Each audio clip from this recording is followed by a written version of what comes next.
Assalamualaikum warahmatullahi wabarakatuh. Sahabat beriman, suatu kisah menceritakan, ayahanda Rasulullah Shallallahu Alaihi Wasallam, Abdullah, pernah hampir disembelih oleh ayahnya sendiri atau kakek Rasulullah Shallallahu Alaihi Wasallam yang bernama Abdul Muthalib radhiyallahu anhu. Bagaimana kisah selengkapnya? Dikutip dari buku Hidup Bersama Rasulullah Muhammad Shallallahu Alaihi Wasallam yang ditulis oleh Daeng Nejat, kisah ini berawal dari mimpi Abdul Muthalib radhiyallahu anhu tentang keberadaan sumur Zam-Zam yang telah lama hilang. Suatu ketika, diceritakan, sumur Zam-Zam pernah hilang dan tidak bisa ditemukan. Kaum Jurhumlah yang menguburnya karena tidak mau suku Khuza'ah memanfaatkannya. Hingga tibalah suatu hari, Abdul Muthalib radhiyallahu anhu bermimpi tentang tempat di mana sumur itu berada. Setelah mengetahui letaknya, Abdul Muthalib radhiyallahu anhu pun bergegas ke lokasi untuk mencari dan menggalinya. Ternyata benar di situ keberadaan sumur Zam-Zam yang selama ini hilang. Saat menggali, ia juga menemukan pedang, perisai, baju besi, dan dua pangkal pelana dari emas yang selanjutnya ia pajang di pintu Ka'bah. Sebagai penemu, Abdul Muthalib radhiyallahu anhu akhirnya menjadi satu-satunya pengurus sumur Zam-Zam. Ia bertugas untuk menyediakan air bagi para jemaah haji. Orang-orang mulai tidak suka dan ingin juga mengurusi sumur tersebut. Namun, ketika mereka hendak membantu mengurusi sumur Zam-Zam, Abdul Muthalib radhiyallahu anhu menolak dan tidak mengizinkannya. Akhirnya orang-orang Quraisy menyeretnya ke pinggiran Syam karena tidak terima dengan penolakan Abdul Muthalib radhiyallahu anhu. Di tengah perjalanan mereka kehabisan air. Pada momen itulah hanya Abdul Muthalib radhiyallahu anhu seorang yang memperoleh air dari Allah Subhanahu wa Ta'ala dan tidak dengan yang lain. Sejak saat itu, orang-orang Quraisy percaya bahwa Abdul Muthalib radhiyallahu anhu memang pantas menjadi pengurus sumur Zam-Zam. Namun tidak lama, kekhawatiran baru mulai muncul.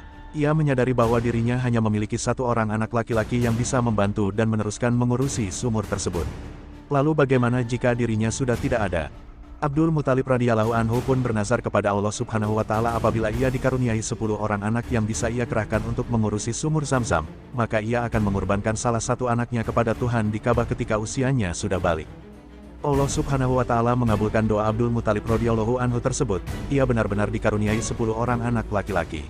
Dirinya tidak percaya dengan kenyataan ini. Ketika bernazar ia kira hal ini sangat mustahil. Namun, itu benar-benar terjadi padanya. Kekhawatiran lain mulai menghantuinya kembali ketika anak-anaknya sudah tumbuh dewasa. Ia ingat dengan nazarnya kepada Allah Subhanahu wa Ta'ala kala itu, bahwa dirinya harus menyembelih salah satu anaknya atas nama Tuhan. Keputusannya sudah bulat dan tidak akan dia batalkan. Abdul Muthalib radhiyallahu anhu benar-benar akan menyembelih salah satu anaknya di Ka'bah bahkan ketika keluarganya menentang dan memintanya untuk membatalkan nazar itu. Abdul Muthalib radhiyallahu anhu lalu mengumpulkan anak-anaknya dan mengatakan bahwa salah satu dari mereka akan disembelih. Kemudian ia menuliskan nama seluruh anak-anaknya dan akan mengundinya.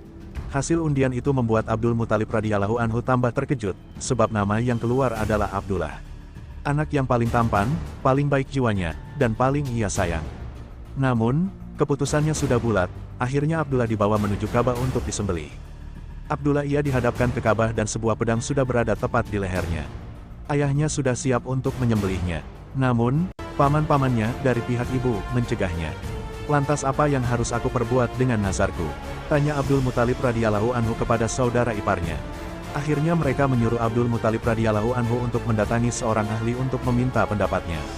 Setibanya di sana, sosok ahli tersebut memerintahkan agar membuat tebusan untuk nyawa anaknya yang akan dia kurbankan.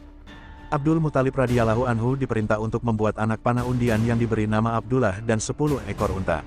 Jika yang keluar adalah nama Abdullah, maka Abdul Muthalib radhiyallahu anhu harus menambah tebusan sebanyak 10 ekor unta. Begitu seterusnya sampai yang keluar adalah tulisan unta. Ayah Abdullah benar melakukan apa yang disarankan oleh sosok wanita itu di rumah.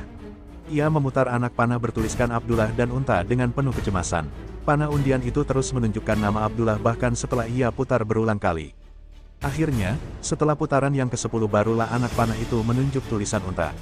Artinya, Abdul Muthalib radhiyallahu anhu harus menebus nyawa anaknya yang ia jadikan nazar itu dengan nyawa 100 ekor unta. Fatimah binti Amr bin Ais bin Imran bin Mahsum bin Yaksa bin Murrah, ibunda Abdullah, sangat bersyukur karena putranya tidak jadi dikurbankan.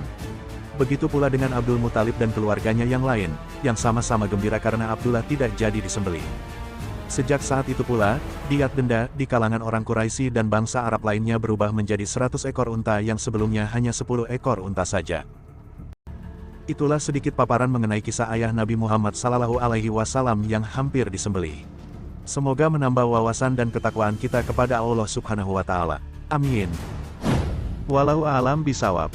Semoga kajian kali ini bermanfaat, lebih dan kurangnya mohon dimaafkan, yang benar datangnya dari Allah Subhanahu wa Ta'ala, khilaf atau kekeliruan itu datangnya dari saya pribadi sebagai manusia biasa. Sampai ketemu di kajian seru yang penuh makna selanjutnya. Saya akhiri, wassalamualaikum warahmatullahi wabarakatuh.